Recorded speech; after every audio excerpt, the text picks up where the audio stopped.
Hello আমার ভালোবাসার বন্ধুরা, কেমন আছো সবাই? আশা করি সকলেই ভালো আছো। আমি তোমাদের প্রিয় চুমকি আপু আবারও চলে আসলাম নতুন একটি গল্প নিয়ে। গল্পটি শেষ পর্যন্ত শুনলে তোমাদের দাঁড়িয়ে যাবে। বাবা মা বাড়িতে না থাকায় সৎ বোনকে কলাবাগানের পিছনে নিয়ে যা করলেন, শুনলে আপনার হাতের কাজ করতে বাধ্য হবেন। আমার বাবা আমার দাদা দাদির পছন্দে আমার মাকে বিয়ের পূর্বে আরও একটি বিয়ে করেছিলেন। সেই সূত্রে আমার একটা শব্দবন্ধ ছিল, নাম বৈশাখী। আমার সব বন্দি থাকত আমাদের বাসা থেকে 2.5 কিলোমিটার দূরে। একদিন আমাদের বাসায় আমার সৎ বোনকে বেড়াতে নিয়ে আসলাম। তারপর এক রাতে যা ঘটল তা শোনার পর তাদের আত্মা কেঁপে উঠবে। তো বন্ধুরা, ভিডিও না টেনে শেষ পর্যন্ত দেখতে থাকুন। ছোট থেকে বড় হয়েছি আজ পর্যন্ত আমি কোনোদিন বাবাকে মায়ের গায়ের উপর হাত তুলতে দেখিনি। আজ হাত তুললেন। আমার মাকে বাবা আজ মারলেন, কিন্তু মায়ের চোখে পানি নেই। রাগে দাঁতের উপর দাঁত চেপে কিডনি করছেন। বাবার চোখ দিয়ে তম করে পানি পড়ছে। বাবা ভেজা গলায় বললেন, উঠতে বসতে যে ববিতার খোঁটা দাও সে আজ মরে গেছে। এবার খুশি তো? এখন থেকে অন্তত আমাকে রেহাই দাও। ববিতা নামটা আমি আজ প্রথম শুনিনি, আগেও বহুবার মায়ের মুখে শুনেছি। মা বাবার সাথে একটু রেগে গেলেই ববিতার নাম ওঠে। আমি বারবার জানতে চেয়েছিলাম মায়ের কাছ থেকেই ববিতা মা মুখে ভেঙচি আকৃতি এনে ভাষাকে বিকৃতি করে বলেছিল তোর বাপের প্রেমিক লাগে। আমাকে বিয়ে করার আগে ববিতার লগে তোর বাপের সংসার ছিল। বাবা মাথা নিচু করে সেদিন আমার সামনে থেকে চলে গিয়েছিল। বোঝাই যাচ্ছে নিজের ছেলের সামনে তিনি বেশ অপমানিত হয়েছেন। বাবার জন্য আমার বড় মায়া লাগে। মায়ের এই গালির প্রতিবাদ বাবা কোনো দিন করেননি, কিন্তু আজ প্রতিবাদ করেছেন। প্রতিবাদের ভাষা ছিল সজোরে একটি কাপড়। অতীতের এত বছরের রাগ বাবা একটি থাবড়ে কমাতে পেরেছেন। তো আমি দুপুরের খাবার খেতে বসেছি, মা তরকারি দিচ্ছিলেন। বাবা এলেন হঠাৎ ঘরে। তখনই মায়ের হুঙ্কার। আমার ঘুমে রেখে কাউকে কিছু না করিয়া কার কাছে গিয়েছিলাম। খোয়া গেলে কি হইতো, না করতাম কি আমি? এত বছরেও না কইরা ফিরতে পারছি। বাবা এগিয়ে এলেন, থাপ্পড় দিয়ে ববিতার মৃত্যু সংবাদ প্রকাশ করলেন। এমতাবস্থায় আমার গলা দিয়ে আর ভাত নামে না। বাবা ঘর থেকে চলে গেলেন। মায়ের দিকে তাকিয়ে বুঝলাম মৃত্যু সংবাদ শুনে রাগ একটু কমেছে। আমি খাবার রেখে মোটরে হাত ধরে ফেলেছি। মনটা কেমন খারাপ লাগছে। বাবা যে আজ দোকানে যাবেন না বোঝাই যাচ্ছে তার চেয়ে ভালো আমি দোকানে গিয়ে বসি। কাস্টমারকে চাল দিতে দিতে মনটাকে অন্যদিকে ঘুরিয়ে রাখা যাবে। রাত তখন 12:30 হবে। আমি বই পড়ছিলাম। অনেক সুন্দর একটা গল্পের বই পড়ছিলাম। গল্প পড়তে পড়তে আমার তন্দ্রা কাটিয়ে দিল। দরজায় কত, দরজার ও পাশ থেকে বাবার গলার শব্দ। মিজান, ঘুমিয়ে পড়েছিস?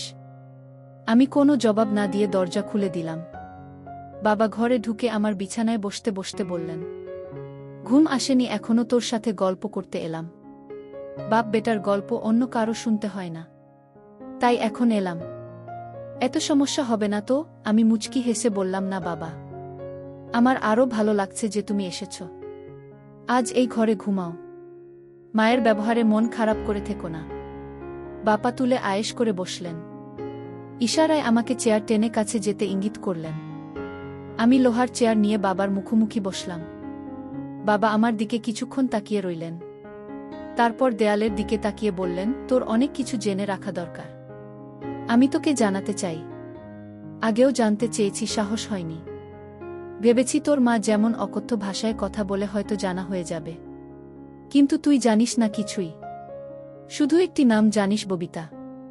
তুই এই নামটি তোর মায়ের মুখে শুনেছিস। যতবার শুনেছিস আমি লজ্জা পেয়েছি, বলতে পারিনি কিছু। আজ বলবো। আমি গভীর মনোযোগ দিয়ে বাবার গল্প শুনছি। যে নাম নিয়ে মায়ের অকথ্য ভাষা, বাবার লজ্জা পাওয়া। অজানাকে জানতে অবশ্যই মনোযোগী হওয়া প্রয়োজন। বাবা একনাগারে গল্প বলছেন। লুকায়িত এক গল্প। তোর মায়ের মুখে ববিতা নাম শুনে হয়তো ভেবেছিলে আমার অন্য কারো সাথে কোনো সম্পর্ক আছে। সত্য হলো ববিতার সঙ্গে আমার কোনো সম্পর্ক নেই। ববিতা আমার বিয়ে করা প্রথম স্ত্রী ছিল। তোর দাদা দাদি পছন্দ করে বিয়ে করেছেন, তোর দাদার বাড়ির কাছেই। আমরা যে এত বছর ধরে তোর দাদা দাদিকে রেখে শহরে থাকি তার একটি কারণ এই ববিতা। তোকে নিয়ে যে প্রতিবার তোর দাদার বাড়ি যেতাম আমি তোর সাথে সাথে থাকতাম, যেন আমাদের গ্রামের কারো কাছ থেকে এ বিষয়ে কিছু শুনতে না হয়। তোর খারাপ লাগতে পারে শুনলে। তোর দাদা দাদি মারা যাওয়ার পর গ্রামে খুব তেমন একটা যায় না। তোর মা সব জানে। তবু তোকে বলেনি যে আমি আগেও একটি বিয়ে করেছিলাম। আমার আর ববিতার একটি সন্তানও আছে। নাম বৈশাখী। তোর সৎ বোন বৈশাখীর নামটাও বাংলার 12 মাসের একটা নাম। তোর মা আমার দ্বিতীয় স্ত্রী। সে যাই হোক, ববিতার সাথে বৈবাহিক সম্পর্ক শেষ হওয়ার পর সে পরবর্তীতে আবার বিয়ে করে এক মাদ্রাসার হুজুরকে। তোর দাদার বাড়ি থেকে কয়েকটা গ্রামও পারে। 9 বছর সংসার করলেও আর কোনো সন্তানাদি হয়নি। হুজুর মারা গেলেন হঠাৎ করে। আমি সব খোঁজই রাখতাম, রাখার কারণ বৈশাখী আমার মেয়ে। আমি তাকে আমার কাছে রাখতে পারিনি। পুজোর মারা যাওয়ার পর সেই সংসারে টানাটানি অবস্থা। আল্লাহ আমাকে যথেষ্ট দিয়েছেন, কয়েকটা সংসার চালানোর তৌফিক দিয়েছেন। আমি প্রতি মাসেই যাই সেই এলাকায়। কাউকে দিয়ে খবর পাঠালেন বৈশাখী আসে। বাবা বলে এসে জড়িয়ে ধরে। কসবায় না তার। আমি আসার সময় পুরো মাসের খরচ দিয়ে আসি বৈশাখীর হাতে। তোর মা এসব জানে। আমি গোপন করি না তোর মায়ের কাছে। আমি বৈশাখীর জন্মদাতা। সে আমার কাছে মেয়ে হিসেবে পাও না। আমি তাদের বলি, আমি বৈশাখীর মায়ের সাথে দেখা করি না। দেখা করাটা বেমানান। লোকে মন্দ বলবে। তাই লোক মারফত বৈশাখীকে ডেকে আনে। আর এখন তো সরকারি কলেজে অনার্স শেষ করবে এই বছর। এখন তো কলেজে গেলেই মেয়ের সাথে দেখা করতে পারি। কিন্তু ওই যে আমি তোর মায়ের কাছে কোনো কিছু লুকাই না। তোর মা মনে করে আমি হয়তো বৈশাখীর মায়ের সাথে দেখা করি। এজন্য রাগের মাথায় বেশ এতে আমার খারাপ লাগে না। শুনতে শুনতে অভ্যেস হয়ে গেছে। কিন্তু তুই বাবা, 1 মিনিট। আমি বাবাকে থামিয়ে প্রশ্ন করলাম, এতবড় জীবন ঘটিত বিষয়টা মায়ের কাছে লুকিয়ে রাখো না। তাহলে আমি শুনলে কি সমস্যা বাবা? বাবা উত্তরে বললেন, আসলে আমি চেয়েছিলাম তুই বড় হলে সব বলবো। উত্তর মানসিক বেড়ে ওঠাতে মস্তিষ্কে কোনো প্রভাব পড়ুক সেটা চাইতাম না। কিন্তু ভুলে গিয়েছিলাম যথেষ্ট বড় হয়েছিস। ম্যাট্রিক পরীক্ষা দিয়ে আর পড়ে না। বৈশাখী শুনে কষ্ট পেয়েছে। ও হ্যাঁ, বৈশাখী কয়েকবার বলেছিল তোকে সব জানাতে, আমি সাহস পাইনি। তবে বিশ্বাস কর, বৈশাখীর মায়ের সাথে আমি দেখা করতাম না কখনো। কিন্তু আজ মৃত্যু সংবাদ শুনে না গিয়ে থাকতে পারিনি।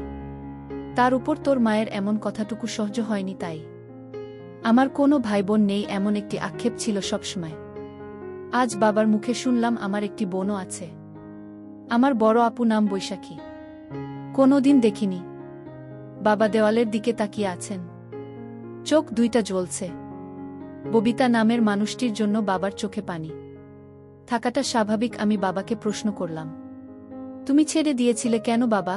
বাবা দেওয়াল থেকে দৃষ্টি আমার দিকে দিলেন, একটা দীর্ঘশ্বাস ছেড়ে বললেন, যে মানুষটা দুনিয়া ছেড়ে চলে গেছে তার সম্পর্কে কিছু না বলাই উত্তম। এতটুকু জেনে নেই যে আমাদের মনের মিল ছিল না। তবে বুঝতে একটু দেরি হওয়াতে কয়েক বছর সংস্থা টিকে ছিল। বন্ধুরা, ভিডিওর মাঝখানে একটা কথা বলতে চাই। আমি তোমাদের সর্বদা হাসি খুশি রাখার জন্য খুব কষ্ট করে ভিডিও বানাই।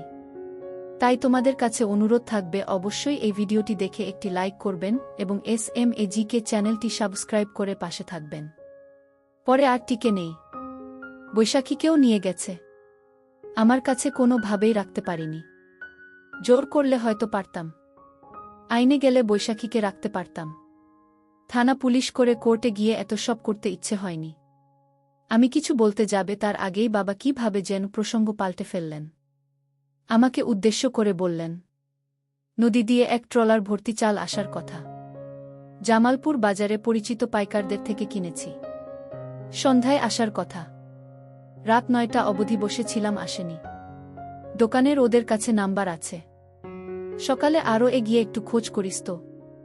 আসলে রসিদ দেবে, টাকা দিয়ে দিস। কথাটুকু বলে বাবা উঠলেন। উঠে সাথে সাথে চলে গেলেন না। একটু দাঁড়িয়ে থেকে আবার বললেন, রাত 1:30 বেজে যাচ্ছে। জেগে থাকিস না, ঘুমিয়ে পড়। সকালে দোকানে যাবি। বাবা ঘর থেকে বেরিয়ে গেলেন। আমি চেয়ার আগের জায়গায় নিয়ে এলাম। আজ আর গল্প পড়ে শেষ করা হবে না, বিছানায় গা এলিয়ে দিলাম। ঠিক 10 দিন পরে বাবা হঠাৎ মারা গেলেন। আমি দোকানে ছিলাম। খবর পেয়ে ছুটে এসেছি বাড়িতে। বাড়ি ভর্তি মানুষ। কেউ মারা গেলে পরিচিত সবাই শেষ দেখা দেখতে আসে। মা জোরে জোরে করে কান্না করছেন। মায়ের মুখে শুনতে পেলাম। সকালে শুধু বলেছিলেন বুকটা ব্যথা করে। মা ভেবেছেন খাওয়ার পর হয়তো এমনিতেই ব্যথা করছে। তাছাড়া ব্যথা ততটা বেশিও না। কিছু না বলে বাবা দুনিয়া ছেড়ে চলে গেলেন। আমার মাথার উপর বট গাছের ছায়া ছিলেন। নিজেকে খুব অসহায় লাগছে। এত বড় পৃথিবীতে নিজেকে একা লাগছে। আমার দুই চোখ বেয়ে অঝরে পানি পড়ছে। সান্ত্বনা দিতে এগিয়ে এলেন এলাকার কয়েকজন। মানুষের সামনে কান্না করাটা অন্য সময় হলে লজ্জাকর পরিস্থিতি হতো, কিন্তু এখন লজ্জা লাগছে না। শুধু পানি পড়ছে। এক এক করে সব আপনিও স্বজন এল। শেষ বিদায়ের আয়োজন চলছে। কবর খুঁড়তে লোক গেছে কবরস্থানে। এহেন এক অনুষ্ঠান চলছে। শেষ বিদায়ের অনুষ্ঠান। বাবা মারা যাওয়ার 4 সপ্তাহ পেরিয়ে যাচ্ছে। আমি দোকানে বসে আছি। বাবার অবর্তমানে দায়িত্ব বেড়ে গেছে। হঠাৎ আমার অবচেতন মনে খানিকটা ধাক্কা লাগল। বৈশাখী আমার একটা মাত্র বোন। বাবা মরলে তাকে তো খবর দেওয়া হয়নি। আমার কাছে তো ফোন নাম্বারও নেই। বাড়িও চিনি না, কোনো গ্রামে থাকে। বাবাকে শেষ দেখা হয়নি তার। এটা তো তার প্রতি মস্ত বড় অন্যায় হয়েছে। মায়ের কাছে কি আপনাদের বাড়ির ঠিকানা আছে? না, আমাকে কিছু বলা যাবে না। দাদার বাড়ির কেউ কি জানে? ভাবতে ভাবতে হঠাৎ মনে পড়ল, বাবা বলেছিলেন বৈশাখী আপু ঢাকা সরকারি কলেজ থেকে এবার মাস্টার্স শেষ করবেন। আমি বসা থেকে উঠে দাঁড়ালাম। একটা মস্তবড় ভুল হয়ে গেল। আপুকে বাবার মৃত্যু সংবাদ জানানো দরকার ছিল। ঢাকা সরকারি কলেজের উত্তর দিকে মাস্টার্স ভবন। আমার পরিচিত কেউ নেই এখানে। মাস্টার্স ভবনের সামনে অনেকে আছে। আমি এগিয়ে গেলাম। সবাই বয়সে আমার বউ। একসাথে 56 জন কথা বলছে দাঁড়িয়ে। আমি গিয়ে সালাম দিলাম। জানতে চাইলাম মাস্টার্স শেষ বর্ষের বৈশাখী নামে কাউকে চেনেন কিনা। সাথে সাথে একজন ডান দিকে তাকিয়ে একটু মাথা উঁচিয়ে বলল, এই বৈশাখী, তোকে কেউ খুঁজতে আসছে। আমার চোখ যেন অপেক্ষা সইছে না। কেউ একজন এগিয়ে আসছে। আমার কয়েক বছরের বড় হতে পারে। দেখতে খুবই সুন্দর। ইচ্ছে করছে এখনই চিৎকার করে বলি আমি তোমার একমাত্র, কিন্তু বলতে পারিনি। আমার গলার স্বর কি ভেজা বুঝতে পারছি না। সে বলল, আমাকে খুঁজছ? কে তুমি? আমি বললাম, আপনার কথায় কি ভেবে পাচ্ছি না। আসলে কি আমি পরিচয় শুরুটা কিভাবে করব? মুখ ফুটে বললাম, আপু, আপনার সাথে কিছু কথা আছে, খুব জরুরি। একটু এদিকে আসবেন। মাস্টার্স ভবনের সামনে দুর্বা ঘাসের শীতল পাটির মতো বিছানা পাতা। আমি আপুকে নিয়ে একটু আড়ালে গেলাম। আপুর কৌতূহলী চোখ। হঠাৎ বললাম, আমি সরিষাবাড়ি থেকে এসেছি। আমার নাম মিজান। কথাটুকু বলে আপুর দিকে তাকালাম। আপনি বাক? চোখের পলক পড়ছে না। চোখ দুখানা ভিজে উঠল আমার সামনে। আর একটু এগিয়ে এসে আপু বলল, তোমাকে দেখার ইচ্ছে ছোটবেলা থেকে। আমার একটা ভাই আছে, আর তাকে আমি কখনো দেখিনি। এই কষ্টটা আমার অনেক বছরের। কত বড় হয়ে গেছো তুমি। আমার দৃষ্টি নিচের দিকে, ইচ্ছে করছে নিজের চোখের সাথে যুদ্ধ ঘোষণা করি। আমার চোখ থেকে এখন যেন কোনো পানি না পড়ে। আমি হাজারো চেষ্টা করে যাচ্ছি আটকাতে। আর পারলাম কই। এরই মধ্যে আপু আবার বলল, বাবা মারা যাওয়ার দিন গিয়েছিলাম তোমাদের বাড়িতে। দোকান থেকে সোহেল নামের কেউ একজন ফোন করেছিল। তোমাদের বাড়ির ঠিকানা নিয়ে গিয়েছিলাম। আধা ঘন্টার মতো ছিলাম। সবাই কান্না করছে। মানুষের ভিড়ে আমিও বাবার মুখখানি শেষবারের মতো দেখে নিয়েছি। দেখে কান্নাও করেছি। কিন্তু কেউ জানে না আমি কে। তোমাকে খুঁজেছি। জিজ্ঞেস করিনি কারো কাছে। কে কবর খুঁড়তে গেল, কে বাজারে গেল। এসব বলার সময় শুনলাম তোমার নাম। কেউ একজন বলছে মিজান কাপড় কিনতে গেছে। আমি আর সেখানে থাকিনি, চলে এসেছি। মাথা তুলে তাকাতে খুব ইচ্ছে করছে, কিন্তু চোখের পানি লুকাতে পারব না। আপু আমার চোখের পানি মুছে দিচ্ছেন। বড় বোনের বুঝি এত মমতা থাকে, এত দাম থাকে। আপু আমার চোখের পানি মুছে দিয়ে বললেন, তুমি ছোট হলেও এখন তোমার দায়িত্ব অনেক। মায়ের দিকে খেয়াল রেখো।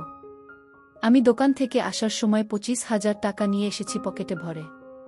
টাকাটা বের করে আপন হাতে দিয়ে বললাম, আমি এখন আর ছোট নেই আপু, অনেক বড় হয়েছি।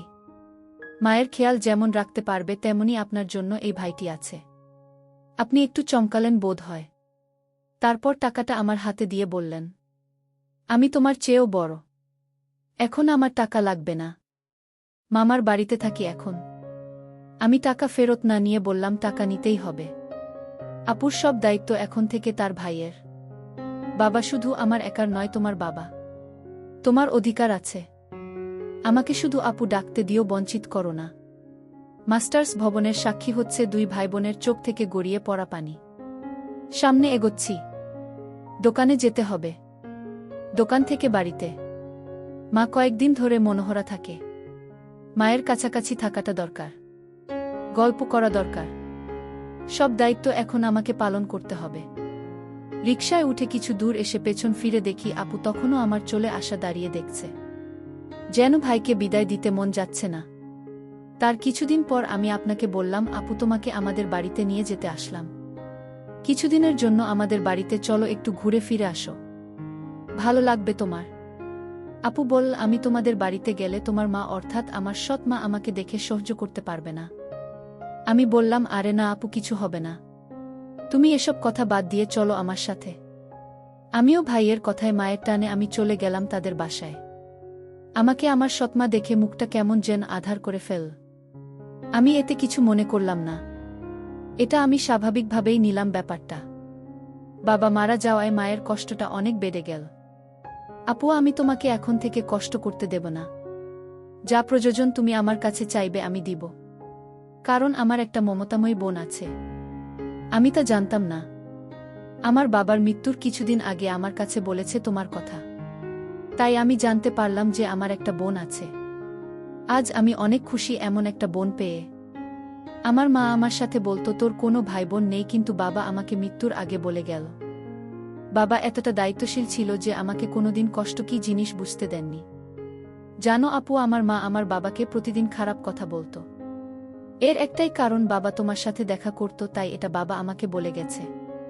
বাবা কোনোদিন মায়ের কথায় রাগ করেনি। এসব গল্প করছিলাম।